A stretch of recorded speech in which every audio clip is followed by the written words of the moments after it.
Hi, I'm Philip Carr-Gomm, and this is This Magical Life, your guide to the intersection of psychology, spirituality, and wisdom.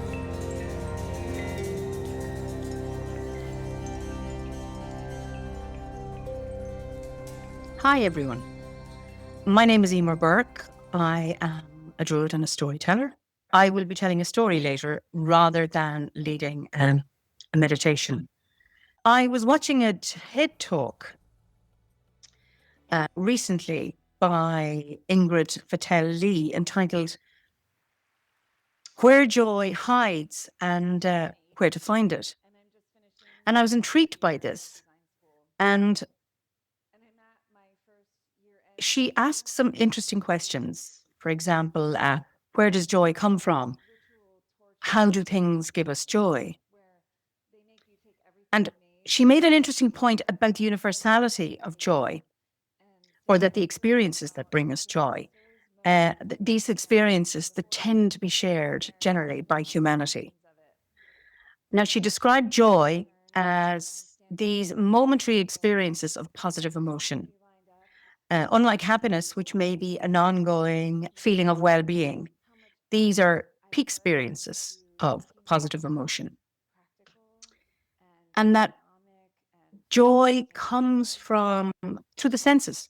So how we see, feel, hear, taste, smell, and those senses, how we experience the natural world, the physical world. And of course, as druids, our connection with the natural world is very, very important. And it's through this connection that we find joy and that we have a drive towards joy or a drive towards life. And included in the natural world is our connections and relationships with each other. So I was reflecting on what is it that brings me joy. And luckily, I can say that the list is very long. And I was out in my garden earlier this evening, just noticing what was around me. And the roses are just beginning to come into flower. And their perfume is just exquisite. And roses generally give me joy. Watching a wren build its nest a few weeks ago just outside my garden room. Or seeing my children who smile at me, which isn't very often. So when they do, it's a wonderful treat. And I love tango. I took up Argentine tango last October, and it really, really brings me, when it's working, it brings me joy. So I'd like to know, what is it that brings you joy? For me, sometimes it's the first, when the buds just come in and the leaves just come into being, catching the smell of gorse, the smell of the coconut.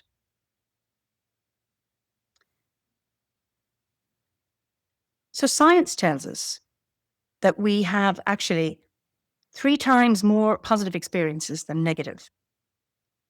How often we tend to focus more on negative, and they gave two suggestions. So 2 suggested reasons for this. One is a negativity bias, that this is our innate tendency to give more weight to the negative.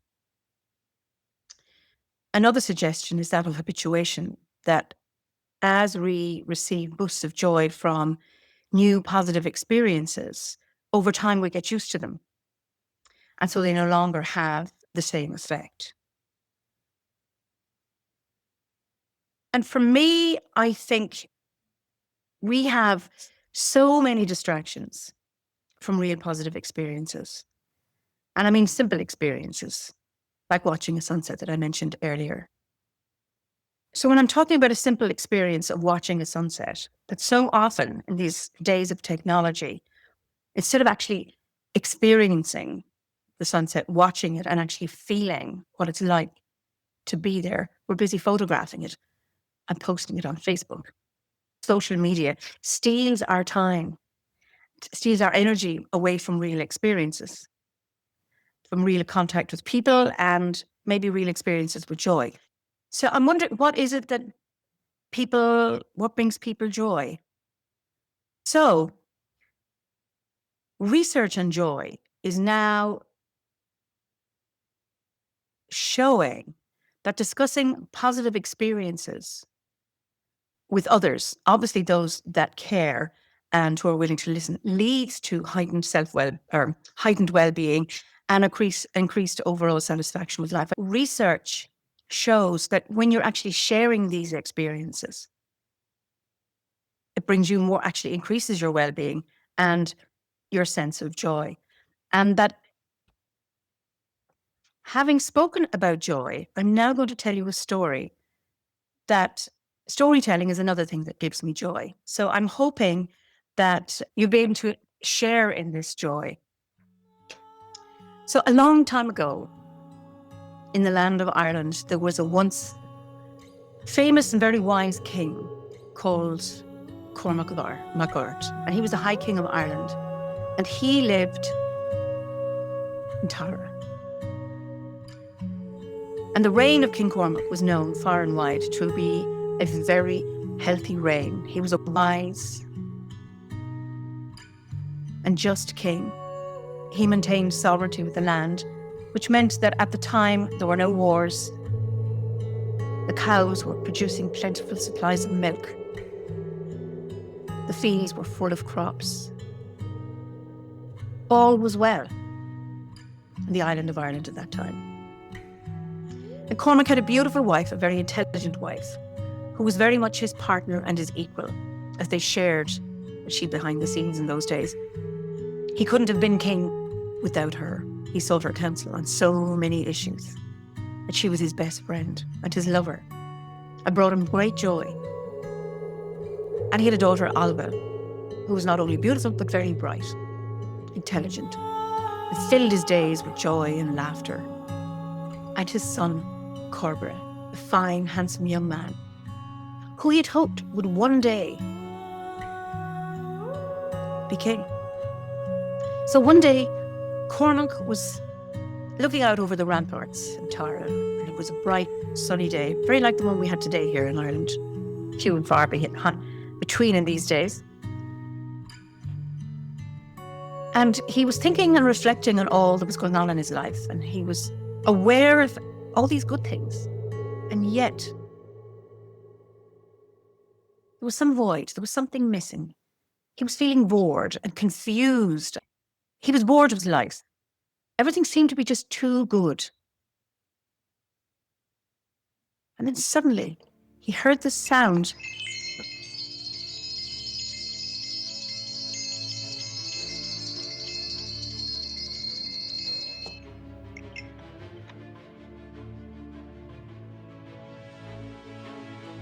And as he heard the sound, this peace and joy, calm, tranquility just came within his heart. He began to smile to himself. Oh, I wonder where that sound came from, and he began to look around. Where could it possibly be? And then he saw coming across the lawn a tall young man with long golden curls, wearing what looked like a very expensive cloak, the colour of purple, with silver stars shimmering in the sunlight. And this man held a silver branch in his hand.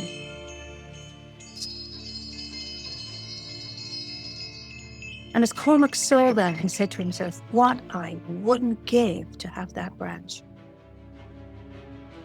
And the man came towards him, and Cormac said, welcome, young man, welcome to Tara.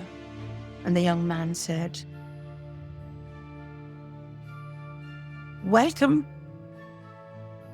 Greetings to you, King Cormac of Ireland. My name is Manannán Mac Lir. Cormac couldn't keep his eyes off the silver branch, and he said, that is a very interesting looking branch you have. Manannán said, well, would you like it? Cormac said, yes, yes, yes. And he took the branch in his hand. And he said, what do you want for it? And without thinking, anything you want, you can have. I mean, Cormac was a very wealthy man. He thought he could afford it all.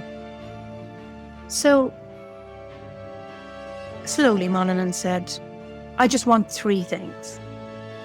Yes, yes, anything you want, said Cormac, so intrigued and enthralled he was with this branch. I'll return for my first payment in a year and a day. And with that, he disappeared. So Cormac went in to the Great Hall to tell everybody about his experience with Monaghan and this wonderful branch. And he claimed the branch.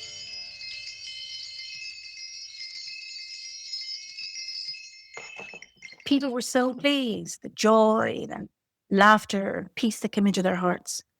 And they lived happily like that for a year and a day. And again, Cormac was standing on the ramparts. And who did he see coming across the lawn? Only Monaghan. And it was only at that point that he realised he's coming for his payment. Anyway, never mind. Maybe I was a bit reckless, but I'm a wealthy man. I'm sure I can afford to give him what it is he wants.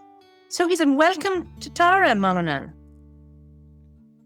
And Monaghan said, thank you, King Cormac. Greetings to you, and I have come for my first payment. Sure, just name it. Somebody from Tipperary here. Well done. And he said, I've come for your daughter, Alva. And Cormac said, you can't be serious. Alva, my daughter. You cannot take my daughter. She gives me the joy that I have when I see a rainbow just after a rain shower. No, you can't take her. Please, I will give you 50 of my best men. You can have 40 of my horses. You can have 100 of my best cattle. Please do not take my daughter. And Monaghan looked him straight in the eye and he said, you agreed, and I will have her. And he walked into the Great Hall and he came out a few moments later taking Alva by the hand, who didn't seem to be resisting. And Cormac called after him, what am I going to do about my daughter, without my daughter? And Monaghan looked at him and said, you have the silver branch. So Cormac ran back into the Great Hall and told everybody what had happened. And the weeping, the wailing, and the conroning, and oh, and of course, what are we going to do? And then he remembered the silver branch.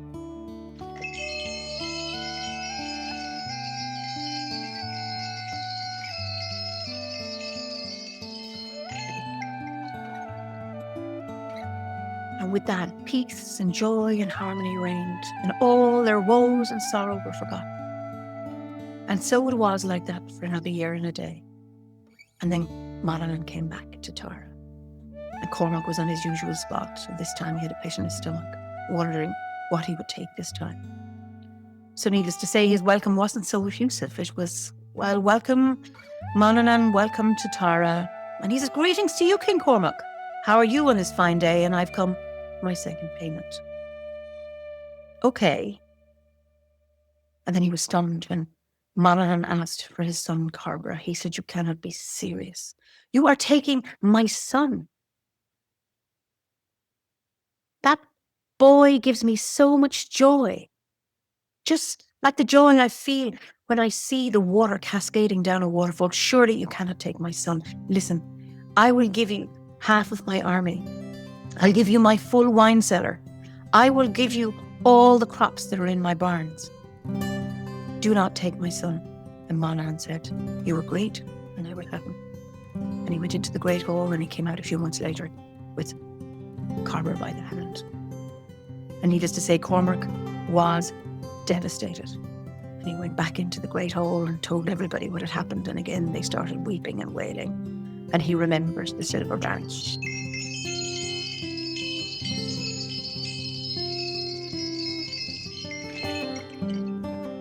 And peace and harmony and joy, forgetfulness reigned once again for another year and a day.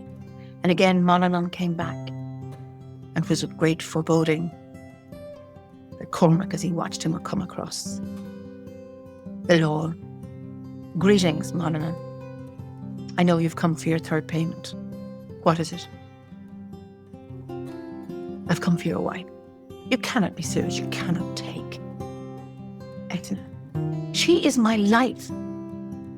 She gives me joy. She is like the rising sun. You cannot take her from me. You have taken my son. You have taken my daughter.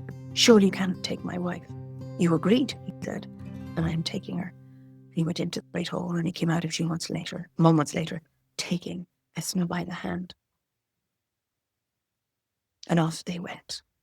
Again, Cormac was devastated and he ran into the Great Hall and told everybody, and they began to weep and wail, and somebody said, where's the silver branch? And he said, this time, I'm not going to use it. Nothing is worth the loss of my son, my daughter, my wife. And he carefully took the silver branch in his hand and wrapped it up and headed straight off in pursuit of Manannán and Eithne. And he could see them in the distance. And for 3 days and 3 nights he crossed rivers and valleys and hills and through forests until he came to the edge of the sea. And he could see ahead of him where Manannán and Eithne were in a carrigal heading off towards the Western Isles. And there was a carrigal luckily on the beach, and he hopped in himself, carefully taking the branch with him and making sure it didn't make any sound. And as he was going along the ocean, he managed to notice strange things, different islands, one an island of salmon, another island of black and white horses. And one he nearly lost his life in when he passed the island of women and they were throwing balls of wool at him, hoping to catch him. But he was so focused on getting his family back, nothing could deter him. And he could hear beautifully coloured birds flying overhead, singing with the voices of humans. And he knew he had arrived at Tirnanog, in the other world. And eventually he saw land ahead. And he could see in the distance Manannán and Eithne getting out of the boat and heading off along a pathway. And eventually he arrived at the shore, and he got out and he pulled his carrigal up onto the beach. He began to follow the pathway. And on the way, he came across more strange sights. He saw fairy men thatching a longhouse with the feathers of white birds. And he noticed that as soon as the roof was thatched, a great wind would come and blow the feathers all over the place. And the fairy men would go gathering up the feathers. And then they'd get up on the roof again and rethatch. And as soon as they were finished, the wind would blow again and would blow the feathers away, and the men would start gathering the feathers and up again. And this went on and on. And he suddenly had to shake himself. He was getting mesmerized. This is a distraction. I need to move on. I need to find my family. And the next he moved on along the path until he came across a youth, chopping wood frantically and filling a hungry fire. But as soon as the logs would go into the fire, it would just consume them immediately. Go back and he'd chop more wood and he'd throw them into the fire. And this went on and on. And again, Cormac had to extricate himself from this and not be so distracted and head off. And then he came to a well. And he knew this was an enchanted well. There were 5 streams leading from the well. And around the well were 9 hazel trees. And he watched as the nuts dropped from the trees into the well. And he saw salmon coming up these 5 streams, taking the nuts. He said, the well of Shikach. Some of you know it as Cunla's well, or Necton's well. And he saw beside the well a 4-sided cup.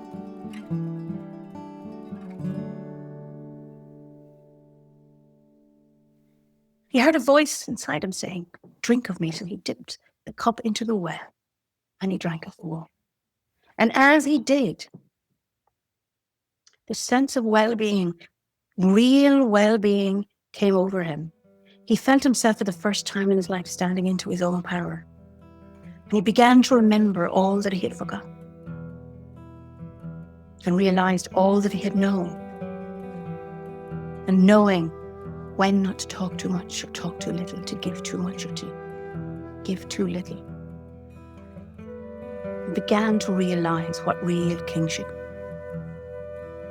And when he'd finished drinking down the cup, and he headed off along the path until he came to a large palisade. And as he reached there, a doorway opened and he entered into a large courtyard. And sitting in this courtyard where would appear to be a king or a queen, a god or a goddess. And the woman said to him, "Greetings and welcome, King Cormac, Cormac, High King of Ireland. Welcome to Tirnanog, the land of promise. I am the goddess Anya. And this is Manannán mac Lir." And with that, he could see him change form, and there was the young man before him who had stolen his family. And Cormac said, "Greetings to you, Anya and Manannán," and handing back the branch. "I have come this way to hand back the branch. It is not worth the price I've had to pay." And they said, "Really? This is how we got you here. We wanted you to come here. Apologies for tricking you. Your family are well." And with that, a door opened, and out came Carr-Gomm Alva and Ethna. And such was the joy of reunion. There were tears, and laughter, and then there was a feast. And there was such merriment and music and the best of wine and the best of food. And Anya said, "Tell us, what do you think of Tirnanog, King Cormac?" And Cormac said, "Well, I've been intrigued." He said, "I came across these fairy men thatching a roof with white feathers, and then the wind would blow away the feathers, and I couldn't understand what this was about." "Ah," she said, "that is to remind us that those feathers are vanities, not to waste time on them. They're like feathers in the wind." And he said, "But then I saw a young youth, and there he was busy chopping wood and feeding a hungry fire. Ah, that tells us not to waste time on useless pursuits." And then I came to this well. And she said, "And you know what that was about." And with that, she handed him the cup of truth. "This is for you," she said. "Use it wisely. If lies be told 3 times over this cup, it will be shattered in pieces. But if 3 truths be spoken over the pieces, it will become whole again." And she handed him the branch and said, "This is not just a branch for forgetfulness, it's also a branch of healing. Use it wisely." So that night, Cormac, Ethna,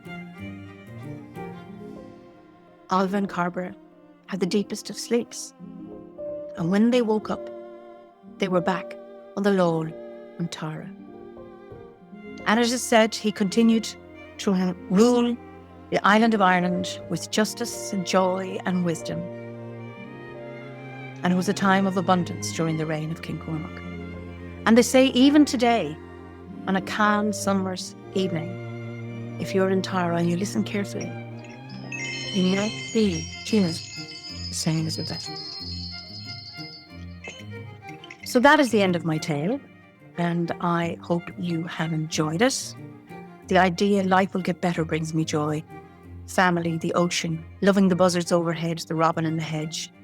Yes, I can resonate with so many of those. Feeding the local crows and jackdaws. Absolutely beautiful. So I bid you all goodbye. Slán go fóill, agus dé sibh slán. Be sure to subscribe, share, and join me next time for more inspiration.